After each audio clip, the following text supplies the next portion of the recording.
안녕하세요. 김경수 목사입니다. 오늘은 창세기 14장 부록으로 멜기세덱과 예루살렘 공동체에 대하여 함께 생각해 보겠습니다. 멜기세덱은 살렘의 왕이며 지극히 높으신 하나님의 제사장이었다고 하였습니다. 여기서 살렘은 예루살렘의 고대 명칭이며 홍수 심판 전에 하나님의 보좌와 성전이 있었던 에덴이 있었던 장소입니다. 그 결과 홍수 심판 후에 이 땅에서 하나님의 소유로 유일하게 남아있는 곳이 예루살렘이라는 것을 알 수 있습니다.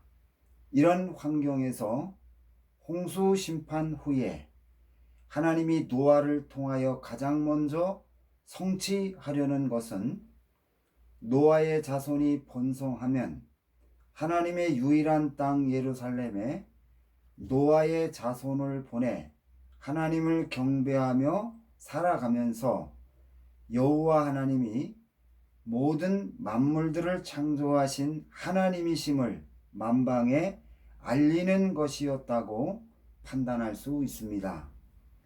창세기 10장 22절 23절에서 홍수 심판 이후에 노아의 아들인 아람이 막내 아들임에도 불구하고 맨 먼저 기록하여 장남의 위치에 있는 것은 아람이 하나님의 구속 역사에서 대단히 중요한 일을 감당한 대가였다고 판단되는데, 그것은 아람이 믿음으로 양육한 자신의 아들을 예루살렘으로 이주시켜 하나님을 경배하며 살게 했기 때문이라고 추정되는데, 성경을 읽는 사람들에게 중요한 정보를 제공하고 있습니다. 그리고 당시 자신의 아버지를 명하는 권세를 가진 가나안은 사단에게 통치권을 받았다는 것을 나타내며, 통치자였던 가나안이 해야 할 일이 두 가지가 있었는데, 첫째는 당시 통치자인 가나안에게 통치권을 분양받아 나라를 세웠던 니므롯이 나라를 건설하는데 가장 방해하는 노아의 입을 막는 것이고, 두 번째는 예루살렘으로 이주한 아람의 자손을 제거하여 이 땅에서 하나님의 이름을 지워버리는 것이었다고 판단이 됩니다. 그래서 먼저 가나안은 자신의 아버지 함을 시켜서 술에 취하여 잠든 노아를 범하게 시켜 노아의 권위를 파기하여 그 입을 막고 활동하지 못하게 묶어버렸습니다. 그리고 두 번째 예루살렘으로 이주한 아람의 자손을 제거하여 여호와 하나님의 이름을 이 땅에서 완전히 지워버리는 일을 하려고 팔레스타인 지역으로 떠났던 것입니다. 이 일을 위하여 가나안이 예루살렘에 있는 팔레스타인 지방으로 이주하여 낳은 첫째 아들의 이름이 시돈인데, 시돈이라는 이름의 뜻은 어업이라는 뜻입니다. 신할 평지에서 강력한 권세를 가지고 니므롯과 함께 나라를 세웠던 가나안이 예루살렘에 있는 하나님의 백성들을 제거하려고 와서 고기를 잡으려 했다는 것은 그가 어업을 통하여 생계를 유지하려는 것이 아니고 예루살렘을 공격하다가 실패하여 배를 타고 도망치려 했다는 것을 나타내는 것이라고 판단이 됩니다. 그리고 가나안의 둘째 아들의 이름이 헷인데, 헷은 공포라는 뜻입니다. 가나안이 둘째 아들을 헷이라고 지은 것은 예루살렘을 공격하려고 했던 가나안에게 오히려 생명이 위협당하는 심각한 공포심을 느끼고 있었다는 것을 나타내는 것입니다. 이러한 해석은 가나안이 예루살렘으로 이주한 아람의 자손을 제거하려는 계획이 실패했다는 것을 가르쳐 주는 것입니다. 가나안이 예루살렘으로 떠났을 때 가나안의 계획을 간파한 노아가 자신을 따르는 믿음의 자손들을 데리고 가나안보다 먼저 도착하여 가나안의 계획을 저지시킨 것이며, 가나안이 힘에서 밀리고 생명이 위협을 당해 큰 공포심을 가지고 있었다는 것을 증거하는 것입니다. 그러나 가나안은 자신의 계획이 실패하자 포기하지 않고 장기적인 계획을 세우고 목표를 성취하기 위하여 추진하였습니다. 창세기 10장 16절부터 18절에서 가나안에 많은 자손을 낳았다고 언급하였는데, 이러한 증거는 가나안이 실제로 많은 자손을 낳았다는 것이 아니고 가나안의 자식들이 많은 자식들을 낳아 번성케 한 후에 그들을 철저히 가르치고 훈련시켜 마치 자신의 아들과 같이 자신의 뜻에 순종하게 만들었다는 것을 나타내는 것입니다. 여호와 하나님이 출애굽한 이스라엘 자손에게 가나안 땅으로 들어가면 그곳에 살고 있는 가나안 7 족속들을 완전히 멸하라고 명령한 것은 그들이 가나안의 뜻을 받들어서 끊임없이 예루살렘을 공격하여 예루살렘에 살고 있는 하나님의 백성들을 멸하려 하였고, 특히 가나안의 7 족속이 끊임없이 예루살렘을 공격하였기 때문에 하나님의 저주를 받은 것으로 추정이 되며, 예루살렘이 공격을 받고 하나님의 백성들이 위험에 처하자 하나님의 백성들을 보호하기 위하여 멜기세덱이 온 것이라고 판단이 됩니다. 창세기 14장 18절에서 멜기세덱이 롯을 구하고 돌아오는 아브람을 영접할 때 멜기세덱을 살렘의 왕이며 지극히 높은 하나님의 제사장이라고 언급하면서 먼저 멜기세덱을 살렘의 왕이라고 증거한 것은 멜기세덱이 예루살렘과 그곳에 사는 하나님의 백성들을 지켜 보호하는 것이 제1의 임무였다는 것을 나타내며, 멜기세덱이 지극히 높은 하나님의 제사장이었다는 것은 예루살렘에 성막이나 성전과 같은 시설이 있었고 하나님을 경배하며 살아가는 믿음의 공동체가 있었다는 것을 나타내는 것입니다.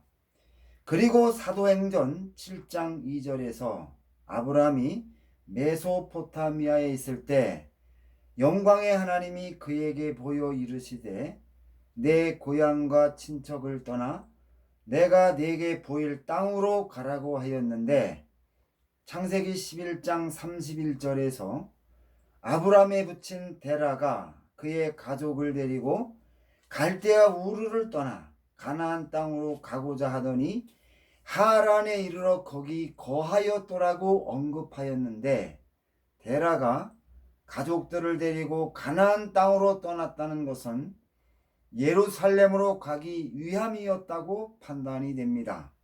그런데 여호수아서 24장 2절에서 아브라함 부친 데라가 다른 신을 섬겼다고 하였으며, 지도를 통하여 보면은 가나안 땅과 갈대아 우르는 대단히 먼 거리로 떨어져 있으며, 데라가 가나안 땅으로 가려는데 그의 직업과 연관성도 찾아볼 수 없는데도 우상을 섬기던 데라가 정든 고향을 버리고 전혀 낯선 가나안을 향하여 떠나려고 했다는 것은 데라가 자신의 고향에서 가족들과 함께 살 수 없는 긴박한 일이 생겼다는 것을 가르쳐 주는 것입니다. 그리고 데라가 아브라함에게 나타나 말씀하신 영광의 하나님에 대하여 듣고 가족들을 데리고 가나안 땅으로 떠났다는 것은 우상을 섬기던 데라가 갈대아 우르나 혹은 그 지역에서 가나안 땅을 오가며 믿음을 지켰던 사람들이 있었고, 이들로부터 가나안 땅에 대한 정보를 얻은 것이라고 추정할 수 있다는 것입니다. 성경에서 증거하는 것은 믿음은 들음에서 나며 들음은 그리스도의 말씀을 인함이라고 하였는데, 구원받은 모든 사람들이 이 말씀의 법칙에 적용을 받는다고 해도 지나친 해석이 아닐 것입니다. 이 말씀은 사람을 통하여 하나님의 말씀을 듣고 신앙 지도를 받아야 믿음이 성장하고 구원에 이를 수 있다는 것을 가르쳐 주는 것입니다. 욥과 아브라함이 하나님의 말씀에 순종하는 성숙한 믿음을 가지기까지 그들도 예외일 수 없었을 것입니다. 아브라함과 욥이 하나님의 말씀에 순종하는 믿음을 가지고 살 수 있었던 것에 대하여 이미 앞에서 자세히 살펴보았기 때문에 다시 언급하지 않겠습니다. 이 대목에서 깊이 생각해야 할 또 하나의 주제는 아브라함이 갈대아 우르에서 영광의 하나님의 부름을 받고 아브라함에 붙인 데라의 인도 아래 고향을 떠나기까지 데라가 다른 신을 섬기고 있었기 때문에 아브라함도 아버지 데라와 같은 신을 섬기고 있었다고 추정할 수 있습니다. 그리고 아브라함이 하란으로 이주하여 7년 정도 살았으며 아브라함에 붙인 데라가 죽자 하나님이 아브라함에게 하란을 떠나 하나님이 보여줄 땅으로 가라고 말씀하셨고, 아브라함이 말씀에 순종하여 마침내 가나안 땅에 도착하여 단을 쌓고 여호와의 이름을 불렀다고 증거하였습니다. 아브라함이 단을 쌓고 여호와의 이름을 부르는 행태의 예배는 노아가 방주 안에서 강한 바람으로 번제를 드릴 수 없을 때 드렸던 약식 예배였으며, 이때 노아가 방주 안에서 하나님께 단을 쌓고 여호와의 이름을 부른 것은 제사장으로 예배를 주관했다는 것을 나타내는 것입니다. 그런데 데라가 모든 가족들을 데리고 하란으로 오기 전 이방신을 섬겼기 때문에 하나님께 예배드리는 제사장의 직분을 아브라함에게 줄 수 있는 처지가 될 수 없었고, 하나님이 아브라함에게 직접 제사장 직분을 주었다는 증거가 없는데도 아브라함이 제사장의 위치에서 하나님께 예배를 드렸으며, 창세기 20장 13절에서 아브라함이 눈을 들어 살펴본즉 한 수양이 뒤에 있는데 뿔이 수풀에 걸려 있는지라 아브라함이 가서 그 수양을 가져다가 아들을 대신하여 번제를 드린 것은 아브라함이 제사장이었다는 것을 나타내는 것입니다. 이러한 증거는 제사장 직분을 줄 수 있는 권세와 능력을 가진 사람이 아브라함에게 제사장 직분을 주었다는 것을 나타내는 것입니다. 욥기 1장 5절에서 그들이 차례대로 잔치를 끝내면 욥이 그들을 불러다가 성결하게 하되 아침에 일어나서 그들의 명수대로 번제를 드렸으니, 이는 욥이 말하기를 혹시 내 아들들이 죄를 범하여 마음으로 하나님을 욕되게 하였을까 함이라. 욥의 행위가 항상 이러하였더라는 증거는 별다른 보충 설명 없이 욥이 제사장의 직분을 가지고 있었다는 것을 나타내는 것입니다. 이러한 성경의 증거는 아브람과 마찬가지로 제사장의 직분을 줄 만한 자격을 가진 사람이 욥에게 제사장 직분을 주었다는 것을 가르쳐주는 것이라고 추정할 수 있다는 것입니다. 그렇다면 아브람과 욥이 살 때 제사장 직분을 줄 수 있는 권세를 가진 사람이 누구입니까? 성경에서 아무리 찾아봐도 그 사람은 멜기세덱뿐임을 우리가 알 수가 있습니다. 히브리서 7장 1절부터 3절까지에서 이 멜기세덱은 살렘왕이요 지극히 높으신 하나님의 제사장이라 여러 왕을 쳐서 죽이고 돌아오는 아브라함을 만나 복을 빈 자라. 아브라함이 모든 것의 10분의 1을 그에게 나누어 주니라. 그 이름을 해석하면 먼저 의의 왕이요 다음은 살렘의 왕이니 곧 평강의 왕이요 아버지도 없고 어머니도 없고 족보도 없고 시작한 날도 없고 생명의 끝도 없어 하나님의 아들과 닮아서 항상 제사장으로 있느니라고 하였습니다. 히브리서 7장 1절부터 3절까지 해서 멜기세덱에 대한 증거는 멜기세덱이 제사장 직분을 사람들에게 나누어 줄 수 있는 권세를 가진 사람임을 증거하고 있는 것입니다. 따라서 아브라함과 욥이 가진 제사장 직분은 멜기세덱이 준 것이라 판단되며 욥과 아브라함이 예루살렘에서 멀리 떨어져 자주 왕래하지 못했기 때문에 독립적으로 하나님을 경배할 수 있도록 제사장 직분을 주었다고 추정이 되며 이들이 제사장 직분을 받았다는 것은 아브라함과 욥과 같은 비슷한 처지에 있었던 사람들에게도 제사장 직분을 주었다고 판단된다는 것입니다. 이렇게 예루살렘에 있는 믿음의 공동체가 멜기세덱의 보호와 지도를 받으며 날로 안정되고 부흥되어 갔기 때문에 불안을 느낀 사탄이 하나님의 구속 역사에 나타난 약점을 이용하여 하나님을 공격한 것이며 욥의 믿음으로 하나님이 승리한 것이라고 판단할 수 있습니다. 신명기 2장 9절에서 여호와께서 내게 이르시되 모압을 괴롭히지 말라. 그와 싸우지도 말라. 그 땅을 내가 네게 기업으로 주지 아니하리니 이는 롯 자손에게 아르를 기업으로 주었다고 하였으며 신명기 2장 19절에서 암몬 족속에게 가까이 이르거든 그들을 괴롭히지 말고 그들과 다투지도 말라. 암몬 족속의 땅은 내가 네게 기업으로 주지 아니하리니 이는 내가 그것을 롯 자손에게 기업으로 주었다고 하였습니다.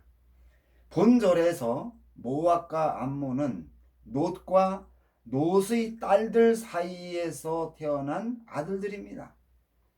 롯은 애초에 하나님의 약속을 받은 사람이 아닙니다. 하나님이 하란에서 아브라함에게 사레와 함께 단 둘이서 이곳을 떠나 내가 보여줄 땅으로 가라고 했을 때 아브라함이 롯을 남겨놓고 올 수가 없어서 데리고 가나안 땅으로 함께 왔는데 결국 이들이 정착하려는 장소가 협소하여 아브라함과 롯의 목자들이 서로 풀과 물을 먹이는 문제로 심한 갈등이 생겨 갈라서게 되었습니다. 이들이 갈라설 때 보여준 아브라함의 행동은 평상시 아브라함이 롯을 대단히 아끼고 배려했다는 것을 가르쳐주고 있습니다. 그런데 롯이 아브라함과 헤어지면서 아브라함에게 땅을 먼저 선택하여 정착할 수 있는 양보를 받은 것이지 기업을 받은 것이 아니라는 것입니다. 그럼에도 롯의 아들 모압과 암몬 자손이 사는 땅을 하나님이 기업으로 주었다고 언급하였다는 것입니다. 하나님이 주시는 땅을 자손 대대로 차지하는 기업으로 받았다는 것은 롯이 하나님이 기뻐하시는 믿음을 가지고 하나님께 영광을 돌리는 큰 업적을 남김으로 보상으로 하나님이 롯에게 땅을 기업으로 주셨다는 것을 나타내는 것입니다. 그러나 성경은 롯이 구체적으로 어떤 일을 해서 하나님이 기뻐하시는 업적을 남겼는지를 기록하지 않았습니다. 성경에서 롯에 대한 증거는 베드로서 2장 6절 7절에서 소돔과 고모라 성을 멸망하기로 정하여 재가 되게 하사 후세에 경건하지 아니한 자들에게 본을 삼으셨으며 무법한 자들의 음란한 행실로 말미암아 고통당하는 의로운 롯을 건지셨느니라는 증거뿐입니다. 이러한 증거는 롯이 소돔성에 있을 때 하나님을 기쁘시게 하는 믿음을 가지고 살았다는 것을 가르쳐주는 것입니다. 성경이 롯을 의로운 롯으로 인정했다는 것은 롯이 소돔성에 들어가서 소돔성이 망할 때까지 경건하게 살면서 사람들에게 하나님의 말씀으로 재판하여 소돔성 사람들을 지도함으로 하나님의 통치가 이루어지게 했다는 것을 나타내는 것입니다.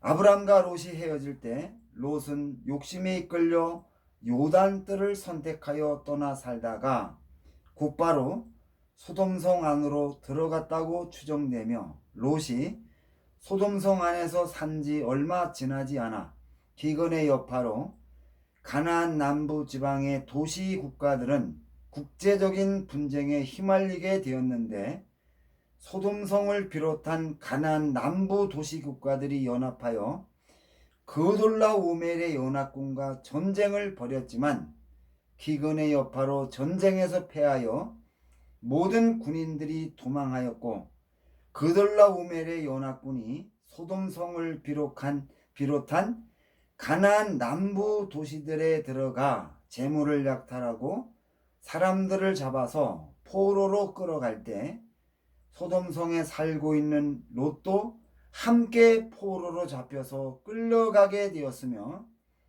끌려가는 도중에 한 사람이 탈출하여 아브람에게 달려가 알려주므로 아브람이 사람들을 데리고 쫓아가 잡혀가던 소돔성 사람들과 롯을 구해 돌아오게 됩니다. 그러자 소돔 왕이 전쟁에서 이기고 빼앗겼던 재물과 사람들을 다시 찾아 돌아오는 아브람에게 마중을 나와서 아브람이 세운 공을 인정하여 그에게 되찾은 재물을 차지할 수 있는 기회를 주었지만 아브람은 이런 지하에 거절합니다.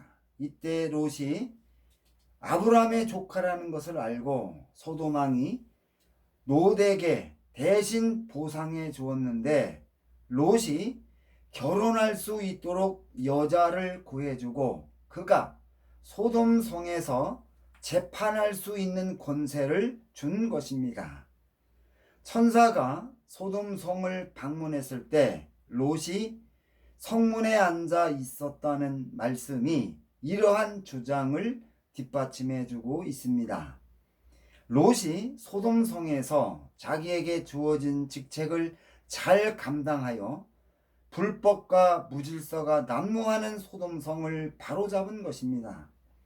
창세기 19장 8절 9절에서 두 천사가 소돔성의 죄악이 얼마나 무거운지를 알아보기 위해서 왔다가 나그네를 영접하려는 롯의 대접을 받고 롯의 집에서 식사를 마치고 있을 때 소돔성 사람들이 찾아와 그 나그네를 우리에게 내어달라고 롯에게 요구를 합니다. 그러자 롯이 소돔성 사람들에게 이 사람들에게는 아무 일도 저지르지 말라고 하였는데 소돔성 사람들이 롯에게 이자가 들어와 거류하면서 우리의 법관이 되려 하는도다. 이제 우리가 그들보다 너를 더 헤아리라 하고 롯을 밀쳤다고 하였습니다. 이러한 증거는 롯이 소돔 성 안에서 재판하는 일을 잘 감당하여 도시를 타락시키는 사람들을 그 행동으로 막고 사람들의 행동을 막고 범죄자들을 징벌함으로 정의와 질서가 세워져 올바른 도시로 변해가는 것을 보면서 쾌락을 쫓고 범죄를 통하여 이익을 얻었던 사람들의 불만이 대단히 컸다는 것을 가르쳐 주는 것입니다.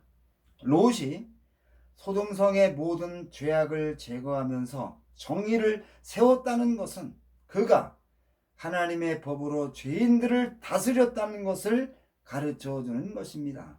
롯이 하나님의 법으로 죄인들을 가르칠 수 있었던 것은 그에게 강력한 믿음이 있었다는 것을 나타내는 것입니다. 롯이 소돔성을 변화시킬 수 있는 믿음이 있었다는 것은 롯이 예루살렘에 있었던 믿음의 공동체에 속하여 멜기세덱의 지도를 받았다는 것을 나타내는 것이라고 판단할 수 있습니다. 그런데 롯의 가정에서 하나님의 심판을 믿는 자들이 두 딸뿐이었다는 것과 소돔성의 죄악으로 결국 심판을 받았다는 것은 예루살렘에 있는 믿음의 공동체가 사라지고 멜기세덱도 떠났기 때문에 롯과 그의 가족들과 모든 종들이 더 이상 하나님의 말씀과 은혜를 공급받지 못해서 생긴 결과라는 것을 가르쳐주는 것이라고 그렇게 판단할 수 있다는 것입니다. 욥은 참으로 경건한 사람이었습니다. 욥은 믿음의 사람으로 그의 모든 자녀들과 재산을 하루아침에 잃어버렸어도 하나님을 원망하지 않았고 전신에 악창이 나서 극한 고통을 받았지만 욥은 하나님 앞에서 자신의 믿음을 지킬 수 있었던 것은 또 욥의 가장 친한 친구가 대만 사람 엘리바스였다는 것은 그가 예루살렘에 있는 믿음의 공동체에 속하여 멜기세덱의 신앙 지도를 받았기 때문이라고 이미 앞에서 살펴보았습니다. 그런데 욥기 42장 13절부터 15절까지에서 욥이 시험 당한 후에 승리한 후에 하나님이 욥에게 7 아들과 3 딸을 주었는데 첫째 딸이 여미마인데 비둘기라는 뜻이며 둘째 딸의 이름이 그시야인데 계피나무 향을 의미하며 셋째 딸이 게렌합북인데 아름다운 뿔 혹은 눈 화장의 뿔이라는 뜻입니다. 눈 화장의 뿔은 눈 화장에 사용되는 화장품을 담는 뿔 용기를 가리킵니다. 이러한 증거는 욥의 셋째 딸의 그 아름다운 미모가 뛰어났으면 아름다운 미모를 강조하는 그러한 말씀이라고 생각이 됩니다. 여기서 욥의 세 딸의 이름 속에 하나님의 은혜에 감사하거나 하나님을 찬양하는 의미를 가진 이름이 없다는 것을 알 수가 있습니다. 자, 이러한 증거는 욥이 자신의 딸을 낳을 때 믿음이 약해져 있었다는 것을 가르쳐 주는 것이며 욥기 42장 15절에서 욥이 자신의 딸들에게 오라비 드린 오빠들처럼 기업을 주었다는 것은 욥이 딸들을 아들보다 더 의지하며 살았다는 것을 나타내는 것인데 성경의 이러한 증거는 예루살렘에 있었던 믿음의 공동체가 어떤 이유로 없어지고 멜기세덱이 떠나서 생긴 결과라고 생각이 됩니다.